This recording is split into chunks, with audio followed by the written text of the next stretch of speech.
Dieu nous accueille en sa maison. Dieu nous invite à son festin. Jour d'allégresse et jour de joie. Alléluia. Chantons le Seigneur, grande est sa victoire. Il est ma force, il est mon chant, je lui dois le salut. Alléluia. Au nom du Père et du Fils et du Saint-Esprit. Amen. La grâce de Jésus notre Seigneur, l'amour de Dieu le Père et la communion de l'Esprit Saint soient toujours avec vous. Et avec votre esprit. Chers frères et sœurs, bonjour. En ces temps de confinement général de tous, nous voici au pied du Seigneur et vous en communion avec nous pour célébrer ce mystère et lui rendre gloire. Préparons-nous à la célébration de l'Eucharistie en reconnaissant que nous sommes pécheurs. Je confesse à Dieu Tout-Puissant, je reconnais devant mes frères que j'ai péché en pensée, en parole, par action et par omission. Oui, j'ai vraiment péché. C'est pourquoi je supplie la Vierge Marie, les anges et tous les saints, et vous aussi, mes frères, de prier pour moi le Seigneur notre Dieu. Que Dieu Tout-Puissant nous fasse miséricorde, qu'il nous pardonne nos péchés et nous conduise à la vie éternelle. Amen. Seigneur, prends pitié. Seigneur, prends pitié. Ô Christ, prends pitié. Ô Christ, prends pitié. Seigneur, prends pitié. Seigneur, prends pitié. Prions le Seigneur. Dieu éternel et tout-puissant, nous implorons avec plus d'insistance ta bonté en ce temps de Pâques où elle se révèle davantage. Puisque tu nous as dégagés de nos erreurs, fais-nous adhérer plus fermement à la vérité par Jésus-Christ, ton Fils, notre Seigneur et notre Dieu, qui règne avec toi dans l'unité du Saint-Esprit, maintenant et pour les siècles des siècles. Amen. Lecture du livre des Actes des Apôtres. En ce jour-là, l'ange du Seigneur adressa la parole à Philippe en disant: Mets-toi en marche en direction du sud, prends la route qui descend de Jérusalem à Gaza. Elle est déserte. Et Philippe se mit en marche. Or, un Éthiopien, un eunuque, haut fonctionnaire de Candace, la reine d'Éthiopie, et administrateur de tous ses trésors, était venu à Jérusalem pour adorer. Il en revenait, assis sur son char, et lisait le prophète Isaïe. L'Esprit dit à Philippe: Approche et rejoins ce char. Philippe se mit à courir, et il entendit l'homme qui lisait le prophète Isaïe. Alors, il lui demanda: Comprends-tu ce que tu lis? L'autre lui répondit: Et comment le pourrais-je s'il n'y a personne pour me guider? Il invita donc Philippe à monter et à s'asseoir à côté de lui. Le passage de l'écriture qu'il lisait était celui-ci: Comme une brebis, il fut conduit à l'abattoir, comme un agneau muet devant le tendeur. Il n'ouvre pas la bouche. Dans son humiliation, il n'a pas obtenu justice. Sa descendance, qui en parlera, car sa vie est retranchée de la terre. Prenant la parole, l'eunuque dit à Philippe: Dis-moi, je te prie, de qui le prophète parle-t-il? De lui-même ou bien d'un autre? Alors Philippe prit la parole et, à partir de ce passage de l'Écriture, il lui annonça la bonne nouvelle de Jésus. Comme ils poursuivaient leur route, ils arrivèrent à un point d'eau, et l'eunuque dit: voici de l'eau. Qu'est-ce qui empêche que je sois baptisé? Il fit arrêter le char, ils descendirent de l'eau tous les deux, et Philippe baptisa l'eunuque. Quand ils furent remontés de l'eau, l'Esprit du Seigneur emporta Philippe. L'eunuque ne le voyait plus, mais il poursuivait sa route tout joyeux. Philippe se retrouva dans la ville d'Asdod. Il annonçait la bonne nouvelle dans toutes les villes où il passait jusqu'à son arrivée à Césarée. Parole du Seigneur. Acclamez Dieu toute la terre. Acclamez Dieu toute la terre. Peuple, bénissez notre Dieu. Faites retentir sa louange, car il rend la vie à notre âme. Il a gardé nos pieds de la chute. Acclamez Dieu toute la terre. Venez, écoutez, vous tous qui craignez Dieu. Je vous dirai ce qu'il a fait pour mon âme. Quand je poussais vers lui mon cri, ma bouche faisait déjà son éloge. Acclamez Dieu toute la terre. Béni soit Dieu qui n'a pas écarté ma prière, ni détourné de moi son amour. Acclamez Dieu toute la terre. Alléluia, Alléluia, Alléluia. Moi, je suis le pain vivant qui est descendu du ciel, dit le Seigneur. Si quelqu'un mange de ce pain, il vivra éternellement.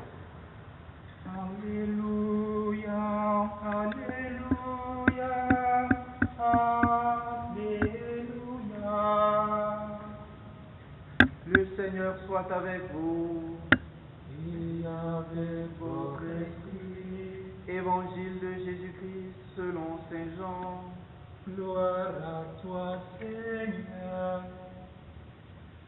En ce temps-là, Jésus disait aux foules, « Personne ne peut venir à moi si le Père qui m'a envoyé ne l'attire, et moi, je le ressusciterai au dernier jour. Il est écrit dans les prophètes, ils seront tous instruits par Dieu lui-même. Quiconque a entendu le Père et reçu son enseignement vient à moi. Certes, personne n'a jamais vu le Père, sinon celui qui vient de Dieu. Celui-là seul a vu le Père. Amen, amen, je vous le dis. Il a la vie éternelle, celui qui croit. Moi, je suis le pain de la vie. Au désert, vos pères ont mangé la manne et ils sont morts.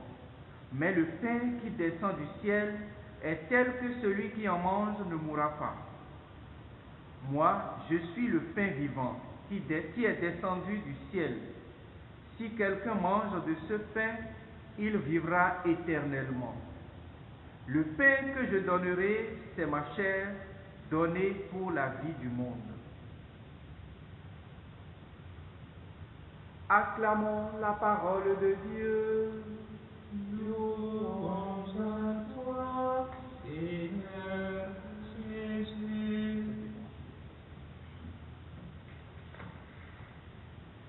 Bien chers frères et sœurs,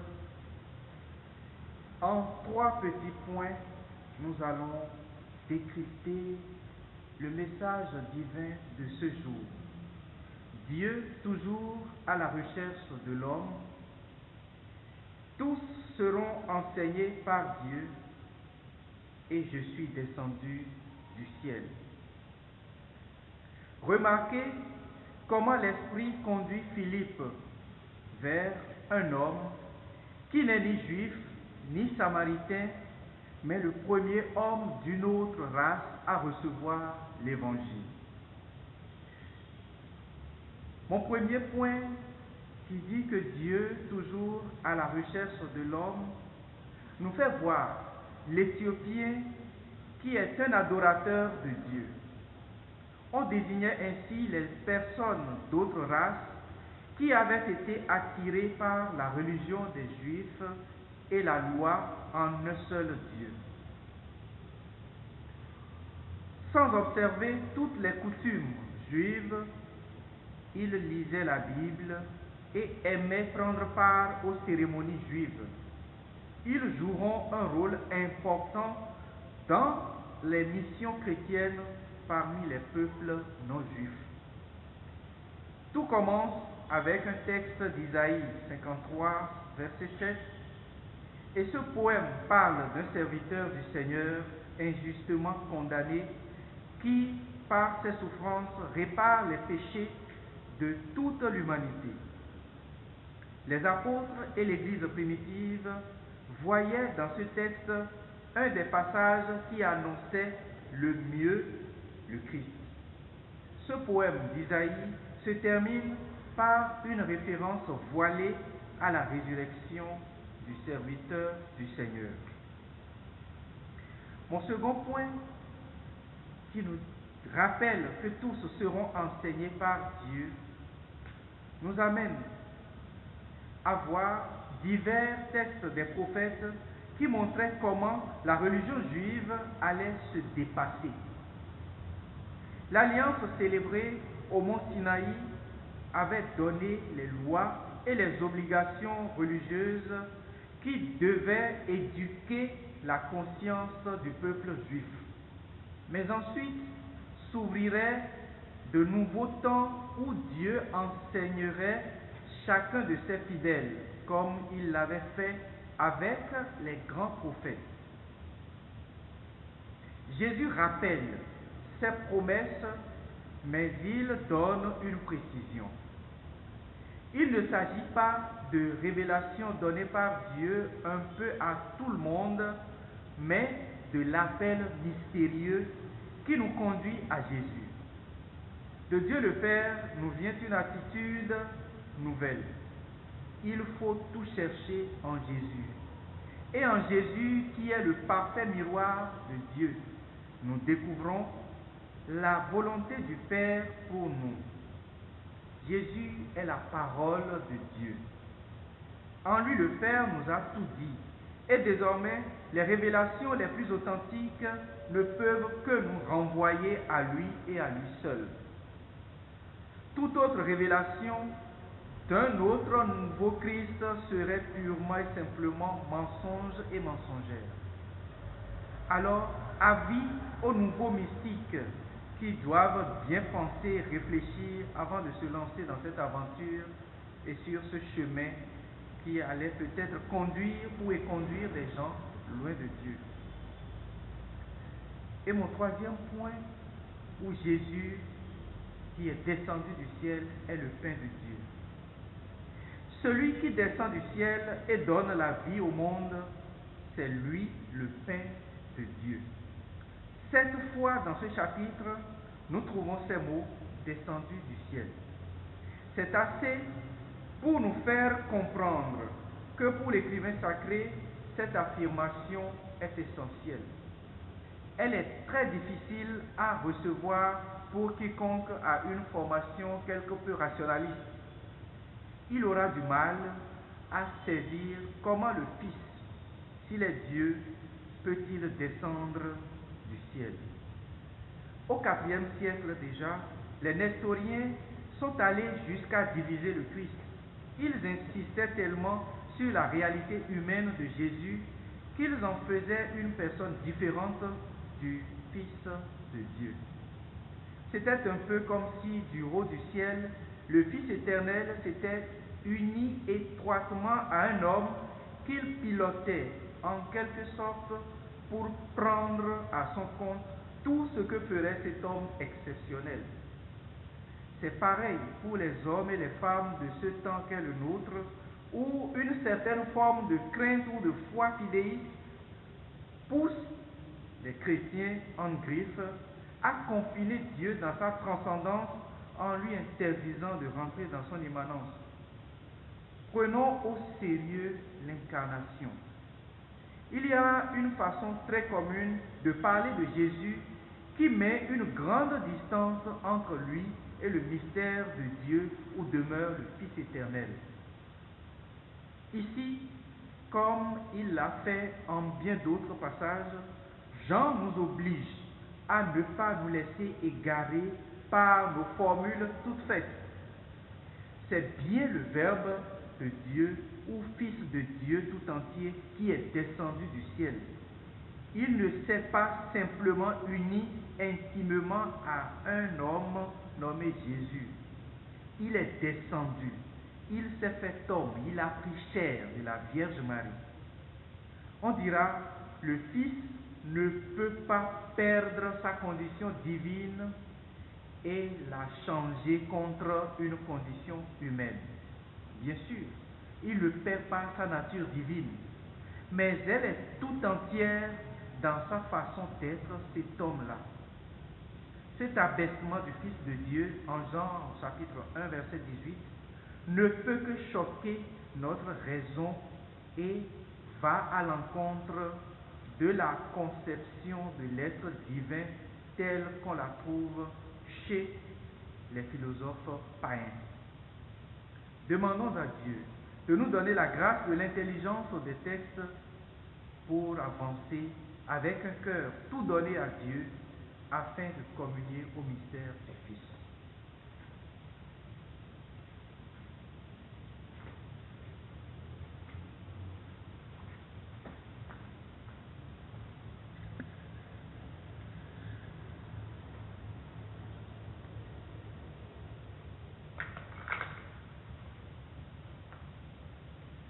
Seigneur mon Dieu, d'un cœur simple et joyeux, j'ai tout donné.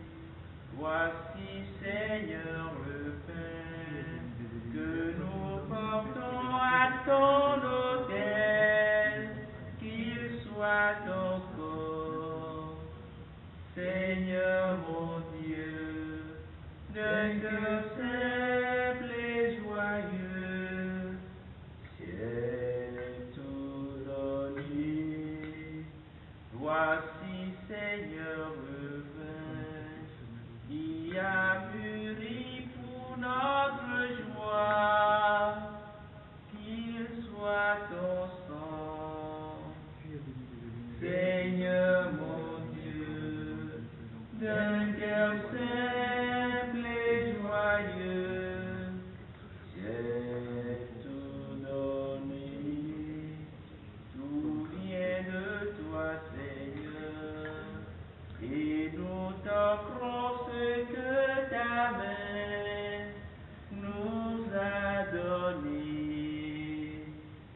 Seigneur mon Dieu, d'un cœur simple et joyeux, j'ai tout donné. Prions ensemble, mes frères et sœurs, au moment d'offrir le sacrifice de toute l'Église, pour la gloire de Dieu, le salut du monde. Seigneur notre Dieu, dans l'admirable échange du sacrifice eucharistique, tu nous fais participer à ta propre nature divine. Puisque nous avons la connaissance de ta vérité, accorde-nous de lui être fidèles par toute notre vie. Par Jésus le Christ, notre Seigneur. Amen. Le Seigneur soit avec vous. Et avec votre Élevons notre cœur. nous le tournons vers le Seigneur. Rendons grâce au Seigneur notre Dieu. Cela est juste et bon. Vraiment, il est juste et bon de te glorifier, Seigneur, en tout temps, mais plus encore en ces jours où le Christ, notre Pâque, a été immolé. En détruisant un monde déchu, il fait une création nouvelle. Et c'est de lui que nous tenons désormais la vie qu'il possède en plénitude. C'est pourquoi le peuple des baptisés, rayonnant de la joie pascale, exulte par toute la terre, tandis que les anges dans le ciel chantent sans fin l'hymne de ta gloire. Saint, Saint, Saint, le Seigneur Dieu de l'univers, le ciel et la terre sont remplis de ta gloire. Hosanna au plus haut des cieux, béni soit celui qui vient au nom du Seigneur. Hosanna au plus haut des cieux. Toi qui es vraiment saint, toi qui es la source de toute sainteté, Seigneur, nous te prions. Sanctifie ces offrandes en répandant sur elles ton esprit, qu'elles deviennent pour nous le corps et le sang de Jésus le Christ, notre Seigneur. Au moment d'être livré et d'entrer librement dans sa passion, il prit le pain, il rendit grâce, il le rompit et le donna à ses disciples en disant: Prenez et mangez-en tous, ceci est mon corps livré pour vous.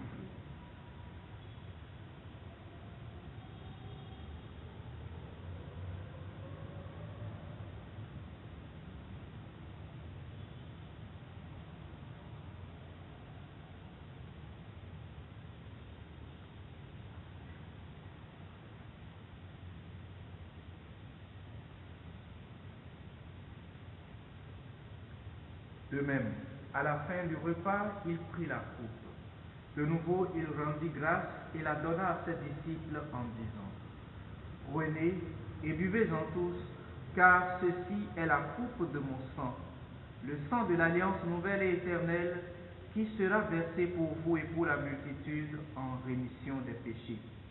Vous ferez cela en mémoire de moi.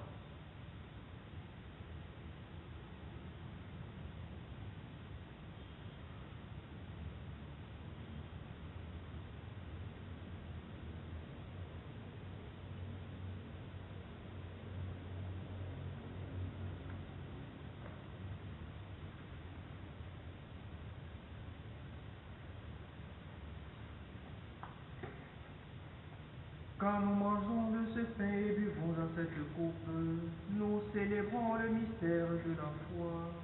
Nous rappelons ta mort, Seigneur ressuscité, et nous attendons que tu viennes. Faisant ici mémoire de la mort et de la résurrection de ton Fils, nous t'offrons, Seigneur, le pain de la vie et la coupe du salut, et nous te rendons grâce, car tu nous as choisis pour servir en ta présence. Humblement, nous te demandons qu'en ayant part au corps et au sang du Christ, nous soyons rassemblés par l'Esprit Saint en un seul corps. Souviens-toi, Seigneur, de ton Église répandue à travers le monde. Fais-la grandir dans ta charité avec le pape François, notre évêque Roger et tous ceux qui ont la charge de ton peuple. Souviens-toi aussi de nos frères qui se sont endormis dans l'espérance de la résurrection et de tous les hommes qui ont quitté cette vie. Reçois-les dans ta lumière auprès de toi. Sur nous tous enfin, sur tous ceux qui sont en communion avec nous et toutes les personnes qui nous sont chères et qui fêtent et qui ont une intention particulière en ce jour, nous te prions. Permets qu'avec la Vierge Marie, la bienheureuse Mère de Dieu, de Saint Joseph son époux, avec les apôtres et les saints de tous les temps qui ont vécu dans ton amitié, nous ayons part à la vie éternelle et que nous chantions ta louange par Jésus-Christ, ton Fils bien-aimé. Par lui, avec lui et en lui, à toi Dieu le Père Tout-Puissant, dans l'unité du Saint-Esprit, tout honneur et toute gloire pour les siècles des siècles.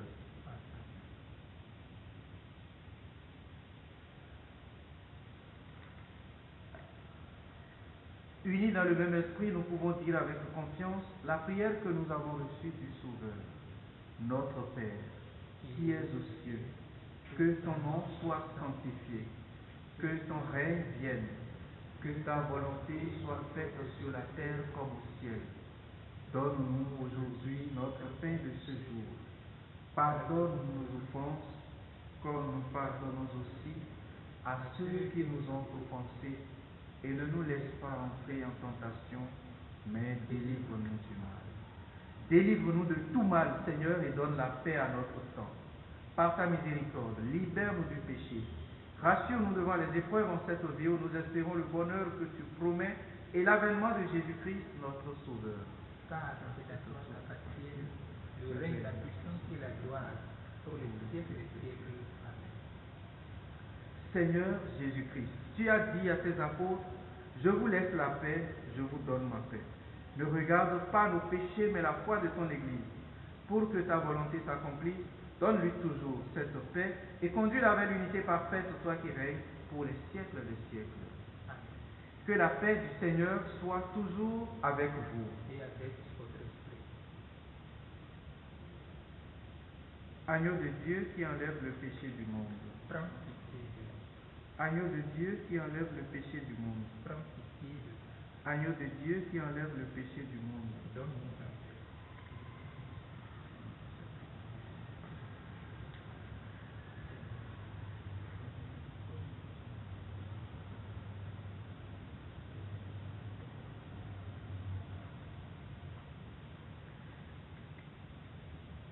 Heureux les invités au repas du Seigneur. Voici l'agneau de Dieu qui enlève le péché du monde. Seigneur, je ne suis pas digne de te recevoir, mais dis seulement une parole et je serai guéri. Que le corps et le sang du Christ nous gardent pour la vie éternelle.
Le Christ est mort pour nous, afin que notre vie ne soit plus à nous-mêmes, mais à lui qui est mort et ressuscité pour nous. Alléluia. Prions encore le Seigneur. Dieu très bon, reste auprès de ton peuple, car sans toi, notre vie tombe en ruine. Fais passer à une vie nouvelle ceux que tu as initiés au sacrement de ton royaume, par Jésus le Christ, notre Seigneur. Amen.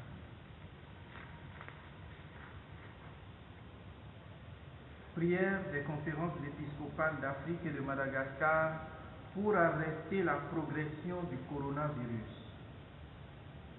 Père tout-puissant et miséricordieux, qui montre ton amour pour toute ta création, nous nous présentons devant toi pour demander une maîtrise rapide du coronavirus qui ravage actuellement notre monde.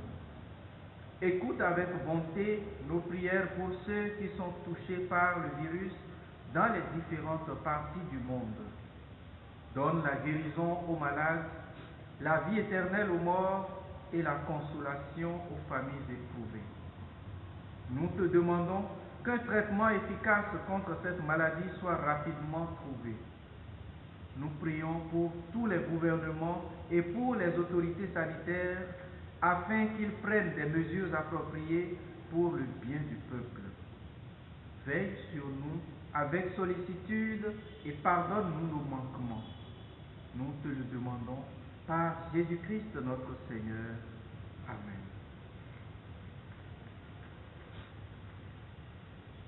Le Seigneur soit avec vous. Et avec votre esprit. Et que Dieu Tout-Puissant vous bénisse, le Père, le Fils et le Saint-Esprit. Amen. Allez et demeurez dans la paix du Christ. Nous rendons grâce à Dieu. Excellente journée à tous et à chacun.